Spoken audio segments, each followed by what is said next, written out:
तो यहाँ पे है वॉल्यूमेट्रिक स्ट्रेन, मतलब चेंज इन वॉल्यूम बटा original volume of A rectangular body. एक रेक्टेंगुलर बॉडी ऑब्जेक्ट, उसका वॉल्यूम का स्ट्रेन कितना आएगा, मतलब उस बॉडी का वॉल्यूम पहले कितना था वो अपॉन में रहेगा, नीचे डिनोमिनेटर में, न्यूमरेटर में रहेगा उसका वॉल्यूम चेंज कितना हुआ, है ना।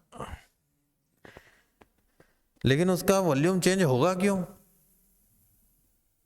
क्योंकि उसके ऊपर 3 फोर्स लग रहे हैं जो आपस में परपेंडिकुलर हैं। म्यूचुअली मतलब क्या? आपस में, आपस में, समझ रहे हो? आपस में का मतलब क्या है? तीनों की आपस में परपेंडिकुलर। हाँ हाँ, 3 दोस्त हैं, तीनों आपस में दुश्मन बन गए, मतलब एक का दूसरे से दुश्मनी, दूसरे की तीसरे से दुश्मनी, और पहले की तीसरे की भी दुश्मनी है। तो म्यूचुअली परपेंडिकुलर ने तीनों फोर्स, ऐसा कब हो सकता है? जब एक्स वाई जेड एक्सिस के अलोंग वो फोर्स लगे। तो देखो ये मैं एक बना रहा हूं,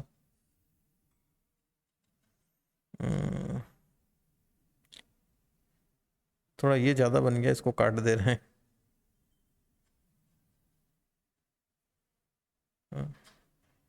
हाँ, इसको मत देखना है।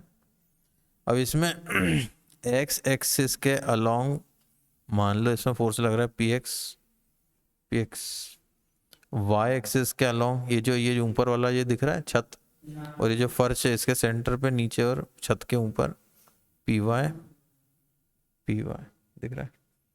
इसी तरह से ये एक सामने का ये जो है, इसमें इस दिशा में लग रहा है पी जेड, और इस वाले में इस दिशा में लग रहा है पी जेड।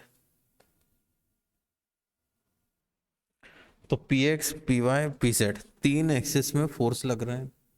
इनके कारण जो स्ट्रेस डेवलप होगी, ये कैपिटल अक्षर है ना, ये फोर्स कहलाते हैं। फोर्स फोर्स कौन से हैं? Capital P X, capital P Y, capital P Z. इनकी वजह से जो स्ट्रेसेस हैं वो हैं small P X, small P Y और स्मॉल पी जेड। इसका मतलब ये है कि अगर बॉडी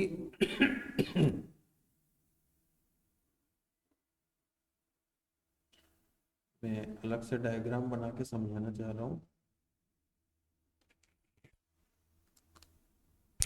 यदि इस ऑब्जेक्ट में सिर्फ एक दिशा में ही फोर्स लगे या स्ट्रेस उसकी वजह से डेवलप हो एक्स, अब मैं स्ट्रेस लिख रहा हूं पी एक्स,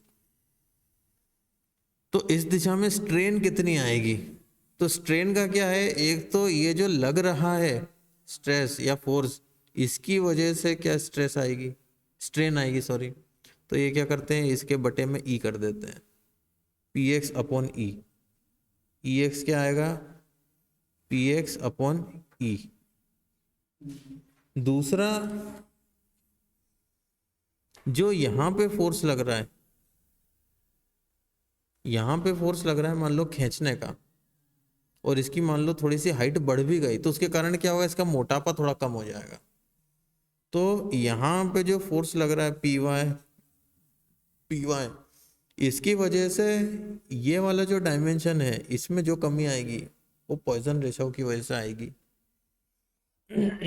तो उसके लिए फॉर्मूला अपन ये लिख सकते हैं P Y upon M E. इसी तरह से जो पी जेड डायरेक्शन है, पी जेड डायरेक्शन में भी इसकी चौड़ाई बढ़ाएंगे तो बदले में क्या होता है, दूसरे डायमेंशन थोड़े से कम होते हैं। यहाँ पे जितनी चौड़ाई बड़ी है उसमें पॉइजन रेशो का मल्टीप्लाई कर दो तो मालूम पड़ जाएगा उसके परपेंडिकुलर दिशा में चौड़ाई का कितना अंतर आएगा। तो यहाँ पे कितनी चौड़ाई बढ़ेगी पी जेड के कारण, तो वो हो जाएगा ई जेड सॉरी मैंने एक्स लिख दिया। ई जेड कितना आएगा?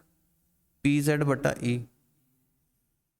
इसमें यदि हम पॉइजन रेशो का मल्टीप्लाई कर दें, पॉइजन रेशो कितना है 1/m, तो ये कितना मिल जाएगा कि इसकी चौड़ाई में कितना अंतर आया। तो एक्स दिशा में इसका पी जेड की वजह से आएगा माइनस, क्योंकि ये अगर बढ़ता है जेड दिशा में, अगर पी इस प्रकार का लगा रहे हैं कि जेड दिशा की लंबाई बढ़ रही है, अच्छा दिख नहीं रहा, z दिशा में अगर लंबाई बढ़ रही है, इस प्रकार का फोर्स है, तो इसकी चौड़ाई कम कर देगा वो।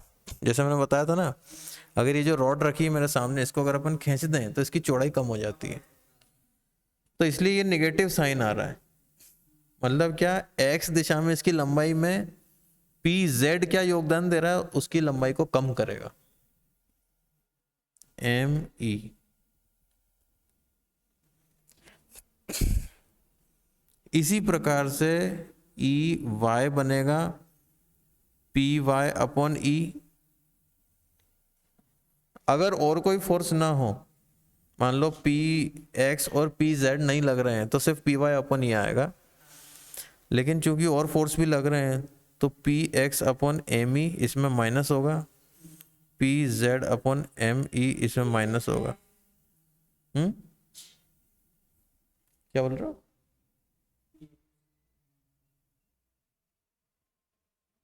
सही है। हाँ, इस प्रकार से ई जेड आएगा P Z upon E minus x और वाई की वजह से एम ई।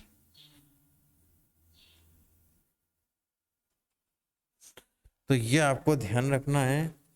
इसमें अगर टोटल चेंज इन वॉल्यूम बटा ओरिजिनल वॉल्यूम की बात करें, ये क्या है, वॉल्यूमेट्रिक स्ट्रेन जो अपन यहाँ पे निकालना चाह रहे हैं।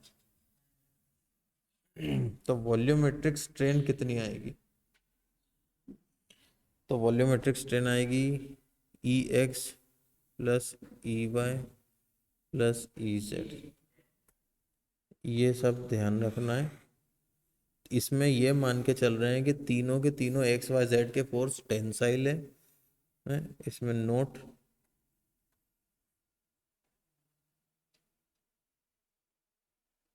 assuming all three forces tensile.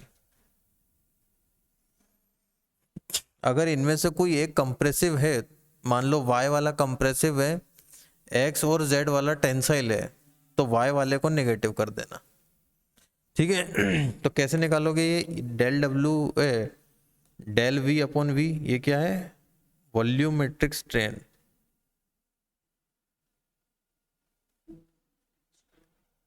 तो अगर क्वेश्चन आता है जिसमें आपको ये सब दे रखा है, मान लो 1 metre by 2 metre by 3 metre का है, ऐसा दे रखा है, और फोर्स तीनों डायरेक्शन के दे रखे हैं। पी एक्स वाला 10 किलो न्यूटन है, पी वाई वाला 12 किलो न्यूटन है, पी जेड वाला मान लो 15 किलो न्यूटन है। ठीक है। तो कैपिटल पी दे रखे हैं ना, तो अभी एक्स वाई जेड दे रखे हैं, तो एरिया निकालोगे हर एक का। कैसे निकालोगे? निकाल लोगे। मान लो इसकी हाइट है 1 मीटर और ये वाली डायमेंशन है मान लो 2 मीटर, ये मान लो 1 है, ये 2 है, तो ये x का जो फेस है ये वाला, ये कितना आ जाएगा, 1 इंटू 2, 2 मीटर स्क्वायर। ये पी एक्स में भाग दोगे 2 मीटर स्क्वायर का, तो स्ट्रेस आ जाएगी। ऐसे कर करके एक्स वाई जेड तीनों की स्ट्रेस निकाल लोगे। m की वैल्यू दे रखी रहेगी, e की वैल्यू दे रखी रहेगी, तो सारे e x y, e x e y e z आ जाएंगे। इन तीनों को जोड़ दोगे तो क्या मिल जाएगा, वॉल्यूमेट्रिक स्ट्रेन। अगर क्वेश्चन में ये पूछा है तो बात खत्म। अगर क्वेश्चन में पूछा है कि चेंज इन वॉल्यूम कितना आएगा, तो क्या करना, ये जो भी आया, तो क्या करना, ये जो भी आया e x plus e y plus e z, इसमें वॉल्यूम का मल्टीप्लाई कर देना। वॉल्यूम का मल्टीप्लाई, वॉल्यूम कैसे निकलेगा, इसका एक्स वाई जेड दे रखा है। मान लो 1 मीटर हाइट है, 2 मीटर चौड़ाई है, 3 मीटर दूसरी चौड़ाई है, मान लो, तो उन सबका मल्टीप्लाई करके v आ जाएगा।